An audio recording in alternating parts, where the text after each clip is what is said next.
For today's tutorial, ipapakita ko sa inyo kung paano mag-live stream gamit ang phone nyo. Dito sa homepage ng YouTube guys, i-click nyo lang yung plus sign. Tapos ilipat mo lang dito sa live. So nandito na tayo sa live. At para mabago mo yung title at description, i-click mo lang yung pen icon dito sa bandang ibaba.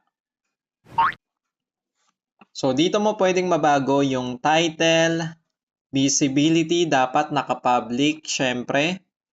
Sa audience dapat no, it's not made for kids.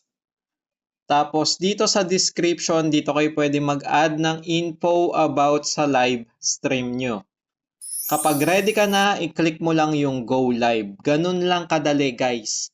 Don't forget to like and subscribe sa Pinoy Creators.